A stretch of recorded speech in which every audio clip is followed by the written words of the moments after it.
Om Swastiastu, para sahabat setia channel YouTube Bundagi Bali. Salam sejahtera buat kita semua. Kali ini saya akan berbagi tutorial tentang apit lawang yang berada di depan rumah kita. Nah, kebetulan pada tutorial kali ini saya akan menjelaskan apit lawang yang berada di depan rumah BTN ya. Nah, nanti saya akan menjelaskan secara tuntas tentang makna, fungsi, letak, dan juga yang melinggih di apit lawang. Pertama-tama pengertian dulu apa artinya apit lawang ya. Apit itu artinya dua, lawang itu tempat keluar masuk pemedalan atau pemesuan. Nah, jadi apit lawang itu artinya dua tempat atau dua lokasi, dua astana kiri dan kanan di depan rumah kita, di pemesuan kita. Nah, itu pengertiannya dulu ya. Nah, mengenai letak ya, di mana letak apit lawang itu ya. Nah, ini letaknya di sini, di samping kiri kanan pemesuan kita atau pemedalan ya. Nah, kebetulan ini rumah BTN ya, di depan terasa pintu masuk karena ini adalah satu-satunya pemesuan atau pintu masuk ya. Nah, kalau di desa misalnya rumah di desa tentu itu akan apa ya, di kiri kanan pemesuan, apakah itu angkul-angkul, apakah itu gerbang. Itu mengenai letak ya. Jadi apit lawang ini nempel menjadi satu kesatuan. Nah, seperti ini, tidak berdiri sendiri ya, menjadi satu kesatuan di kolom atau di tiang atau di pilar pemesuan kita. Nah, kalau di rumah di desa itu di kuri biasanya nempel langsung ya, nempel di kuri atau di gerbang, di kiri dan kanan. Coba perhatikan ya, ada tempat membantan itu dua, kanan dan kiri. Itu mengenai tempat ya, berbeda dengan di pura. Kalau di pura ada juga apit lawang, cuman kalau di pura itu mandiri, berdiri sendiri ya. Bentuknya ada seperti tugu, ada juga bentuknya seperti gegedongan di samping kiri kanan pemedalan. Fungsinya sama saja ya. Nah, seperti itu mengenai letak seperti ini ya, menyatu dengan apa ya, pilar atau pemesuan kita, kiri dan kanan ya. Ini kanan dan ini kiri dari objek, seperti itu mengenai letak. Nah, kemudian fungsinya apa ya. Nah, fungsinya tentu tempat berstana. Ini tempat ya, sengaja kita buat tempat ya seperti ini. Ini tempat ini. Nah, fungsinya adalah tempat untuk berstana, untuk tinggal. Nah, kalau bahasa apa ya, bahasa sekalonya itu tempat tinggal ini ya. Siapa yang tinggal di sini? Siapa yang berstana di sini? Yang berstana di sini adalah kalo ya, bukan Tuhan, bukan Betara, kalo. Nah, jadi di sini nih area kalo depan rumah kita ini ya, area kalo di telajak ini.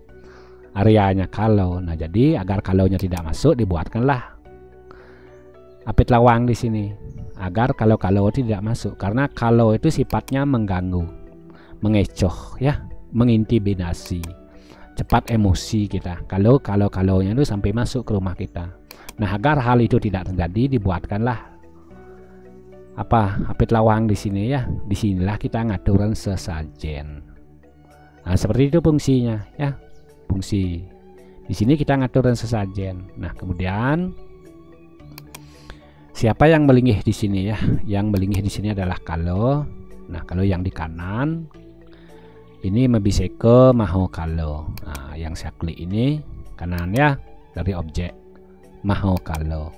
Nah, kemudian yang di kiri dari objek maksudnya ya. Perhatikan model ini ya.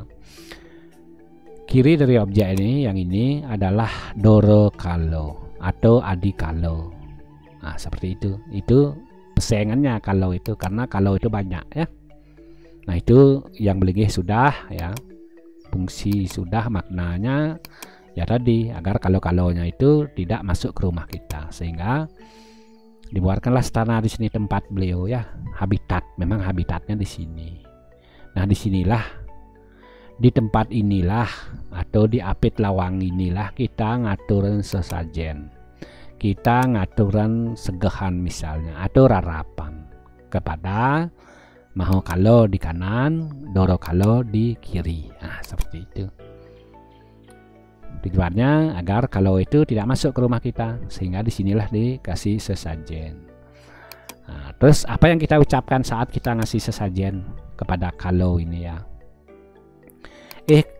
Kalau seperti itu ya. Mau kalau atau doro kalau ini saya ngaturan rarapan, atau saya ngaturan segahan, atau ngaturan apa saja ya. Silakan nikmati apa yang saya sajikan, apa yang saya aturkan ini. Jangan ganggu kami dan seisi rumah. Kami ingin hidup nyaman seperti itu, agar kami gemoh ripah lo jinawi, tato titi tentrem dan raharja. Nah, seperti itu. Artinya kita pakai bahasa yang kita mengerti, bahasa sehari-hari. Nah, seperti itu doa atau apa yang kita ucapkan saat kita ngaturang apa di sini sesajen, rarapan, segahan gitu misalnya, apapun ya, dengan tujuan agar kalau-kalaunya itu tidak masuk ke rumah kita, mengganggu kita.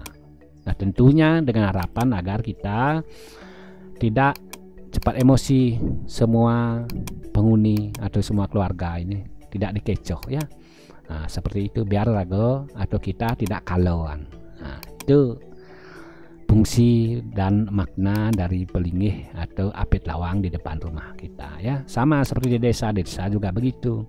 Di kiri dan kanan itu ada apit lawang. Doanya juga seperti itu ya. Nah, ini di daerah wilayah depan rumah kita ini di Telajaan ya, yang saya warna rumput ini ya. Ini kan statusnya masih tanah kita ya, kalau kita lihat dari trotoar. Ini memang sengaja disepeskan untuk apa ya, peruntukan kalau, habitatnya kalau, karena kalau itu memang habitatnya di alam. Jangan semua dipakai rumah ya, kita sisakan sedikit, speskan sedikit peruntukan kalau di sini.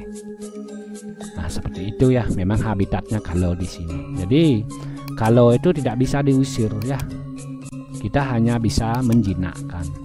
Dari kalau itu yang bersifat mengecoh, mengganggu, mengintimidasi kita, kalau kita bisa memproteksi dengan ngaturang segahan, rarapan, membuatkan ragaan pelinggih gitu istilahnya, tentu kalau itu akan menjadi pelindung kita.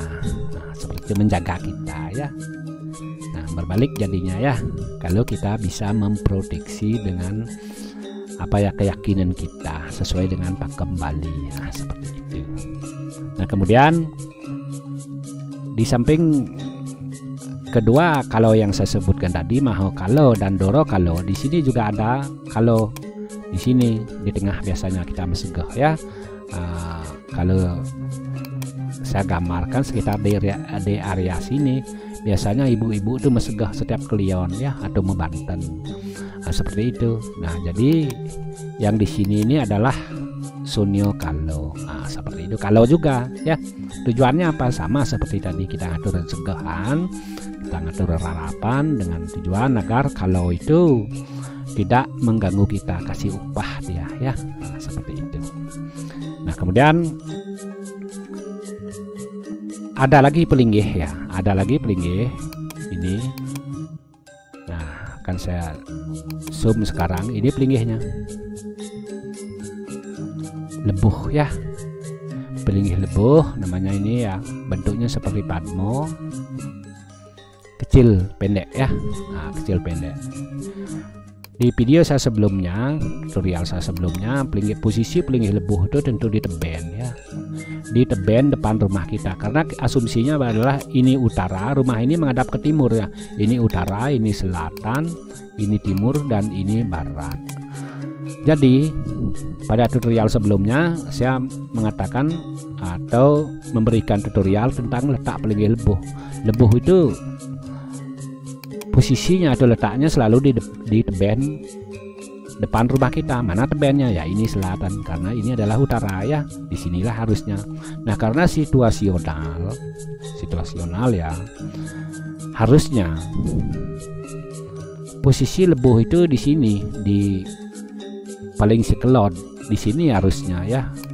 Nah, di sini harusnya, seharusnya, karena tidak memungkinkan ya maka disinilah ditempatkan. Situasional namanya ya, tidak apa-apa, yang penting ada di wilayah itu. Nah, seperti itu ya, situasional namanya. Jadi tidak harus selalu di sini.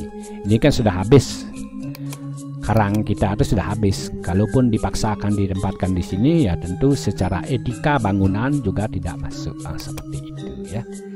Nah, jadi di Pelinggih Lebuh ini seperti yang saya jelaskan di tutorial sebelumnya, yang melinggih di sini adalah kalau juga mebiseko sang kita kalau rajo ya. Kalau juga banyak sekali kalau-kalaunya itu ya. Sang kita kalau rajo yang melinggih di Lebuh ini ya. Nah, seperti itu, karena banyak sekali kalau-kalaunya yang berkeliaran, sama seperti apit lawang ini. Jadi kita di sini ngaturang segehan, rarapan atau sesajen dengan harapan, dengan tujuan agar kalau itu tidak mengganggu kita, tidak mengecoh kita, tidak mengintimidasi kita. Kalau kita kalauan biasanya efeknya seperti apa? Cepat emosi begitu. Dikit-dikit marah, nah, seperti itu ya, mengecoh sifatnya, atau paling atau kilangan, nah seperti itu banyak ya. Nah, itu mengenai apit lawang dan juga pelinggih yang ada di depan rumah kita. Langsung mumpung ada waktu, saya akan menjelaskan pelinggih yang ada di dalam ya. Ini khusus rumah BTN. Biasanya untuk rumah BTN itu kalau pelinggihnya itu minimal itu ada 2 ya, sesuaikan dengan desa Kalopatro juga, kemampuan juga, tempat juga ya. Pelinggihnya ada 2. Nah, ini saya menjelaskan dari selatan ini ya. Ini utara, ini selatan. Nah, ini anunya, tanda kompasnya ya. U ini artinya utara, ini utara. S ini artinya selatan, B itu artinya barat, ini T ya, T artinya timur. Nah, jadi ini posisi pelinggihnya minimal. Di BTN itu ada pelinggihnya 2, apa? Yaitu Padmo ya, Padmosan, apa? Padmosari dan juga Tugu Karang. Nah, seperti ini. Nah, kalau yang jelaskan ini Padmo ini posisinya di timur ya, paling timur. Nah, posisinya paling timur menghadap ke selatan. Kemudian di sini di baratnya. Harusnya sih Kajokauh. Tugu Karang itu Kajokauh. Kalau Kajokauh itu mana ya ini ya? Ini harusnya di sini ya, di sudut ini. Di sini harusnya yang saya klik ini, di posisi ini ya. Karena sudah ada rumah, ya nggak apa-apa, kita tempatkan di sini. Inilah yang paling ideal ya, menghadap ke selatan. Nah, seperti itu. Nah, mengenai posisi sekarang level ketinggian. Karena di Padmo ini adalah linggih Ida Betaro ya. Ida Betaro Sanghyang Widi dalam manifestasi beliau apakah Siwo Raditya, Tritunggal, Sadasiwo, Pramosiwo, Lansiwo ataupun Ida Betaro Suryo, apapun itu yang melinggih di sini adalah linggihnya Ida Sanghyang Widi Wasa, Tuhan ya. Sehingga ini kategorinya karang suci. Seperti itu. Karang suci. Nah, karang suci itu apa? Itu karang suci atau tempat suci, suatu tempat, suatu media yang memiliki batas tertentu dan sudah melalui proses penyucian, itu disebut dengan tempat suci. Mana tempat sucinya? Ya ini. Apa yang membedakan tempat suci dengan wilayah propan atau pekarangan kita? Level. Kalau ini level ya, ketinggian. Ini natar atau halaman, ini adalah halaman merajannya atau sanggahnya, kan sudah berbeda, ketinggiannya sudah berbeda. Inilah yang membedakan, ini karang suci dan ini adalah pekarangan rumah kita. Nah, seperti itu, nggak usah ditembok ya. Kalau ditembok ribet ini nanti. Nah, ribet dalam arti secara estetika bangunan terlalu ruwet kelihatannya ya, tempatnya sudah kecil, jadi nggak usah ditembok. Kalau seperti ini cukup dibedakan dengan level saja. Levelnya itu apa? Level ketinggian. Nah, begitu. Nah, kalau tembok itu kan batas namanya ya, batas. Ini juga sudah dibatasi. Apa batasnya? Ini batasnya ya. Nah, seperti itu. Tidak usah ditembok ya. Lain halnya kalau memang pelinggih itu Padmo itu ada di desa, tempatnya memungkinkan. Nah, di sini biar seimbang juga, tempat bermain untuk anak-anak juga ada. Nah, seperti itu. Tempat geraso juga ada. Nah, ini namanya desainnya adalah desain keseimbangan. Nah, seperti itu. Agar satu pun tidak ada diabaikan. karena merupakan sebuah kebutuhan ya. Ini Padmo, yang melinggih di Padmo ini ya bisa Siwo Raditya untuk pengayatan Bathara Sami, Sang Hyang Tritunggal, Sada Siwa, Pramo Siwa lan Siwa, bisa juga yang linggih di sini. Kemudian Ida Bathara Surya juga bisa ya. Apapun itu tergantung semeton sekarang siapa yang dilinggihkan, tergantung pinunas saking Ida Nalingsir, Ida Prando, Ida Empu ya, Ida Pandita misalnya, Ida Resi, Bujangga, Bagawan, Parawiku, Suryo Ringgriyo, atau kepada Rani Jero Mangku, kepada siapapun yang ditunaskan gitu maksudnya, itulah yang dilinggihkan ya. Siapa yang dilinggihkan itulah yang diayat ya, tergantung desa Kalopatro. Seperti itu. Nah kemudian satu lagi ada pelinggih ini namanya Tugu Karang atau Pengijang Karang, bentuknya seperti ini. Nah posisinya berbeda ya, terpisah dia. Berbeda dengan Padmo ini tadi. Kenapa? Karena ini bukan merupakan pelinggih Ida Bathara. Ya, ini adalah pelinggih Ida Bathara. Ya, yang Padmo ya adalah pelinggih Ida Bathara. Kemudian yang Tugu atau Pengijang Karang ini bukan pelinggih Ida Bathara. Ini pelinggih Ida Bathara ya. Siapa yang melinggih? Seperti yang saya jelaskan tadi, bisa Siwo Raditya, Tritunggal, Ida Bathara Surya, seperti itu.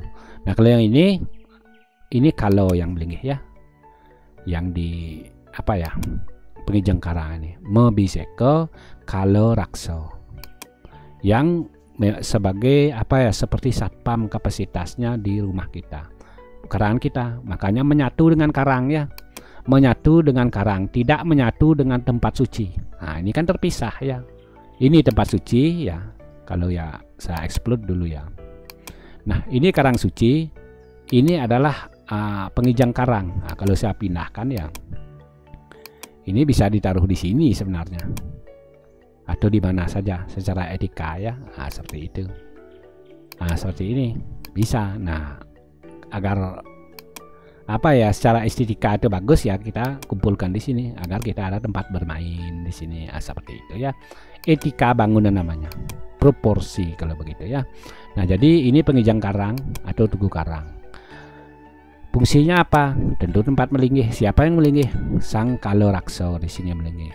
Maknanya apa? Agar Sang Kaloraksa di sini melinggih di sini melindungi kita ya, melindungi seisi rumah ini. Nah, ibaratnya seperti satpam beliau ini, seperti satpam ya, yang menjaga rumah kita agar kita selamat, terhindar dari mara bahaya. Ini maha tahu, satpam inilah yang paling tahu terjadi sesuatu di rumah kita ini. Sang Kaloraksa inilah yang sang yang wenang ya. Nah, seperti itu tujuannya. Berbeda dengan Padmo ini tadi, sehingga tempatnya pun berbeda. Ini menyatu memang dengan halaman kita, dengan karang kita ya. Namanya juga Tugu Karang, penunggu karang. Penunggu karang artinya penunggu itu pengijang gitu istilahnya ya, karang kita. Ini tempat suci kita. Nah itu mengenai pelinggih yang ada di BTN ya. Posisinya kalau pelinggih ini Kajok Angin, tentu di Ulu di Luan. Seperti itu semeton bisa saya sampaikan. Nanti jika ada pertanyaan silakan tulis di kolom komentar di bawah video ini, atau bisa japri saya langsung ya di WhatsApp. Karena apa ya, banyak sekali penanya-penanya ya, langsung ke WA yang welcome sekali. Atau bisa juga tulis di kolom komentar di bawah video ini di deskripsi. Baiklah, Ratu Idadani semuanya ya, pemekas kepada para wikan dari sejarah agama dan juga bangunan Bali. Saya Nyoman Murdana, lunas tuntunan, lunas pangempura kepada semua pihak yang paham dengan bangunan Bali atau agama, Minokadi misalnya, Ida Nalingsir, Ida Prando, Ida Pandita Empu, Ida Resi, Bujangga, Bagawan, Parawiku ya, Suryandi Cangringkriyo, Ulako, Jerumangku, siapapun itu yang lunas tuntunan, agar tutorial saya ini bisa lebih sempurna dan lebih bermanfaat bagi yang membutuhkan. Nah seperti itu. Jadi tutorial ini saya akhiri dengan Pramo Santi. Om Santi Santi Santi Om.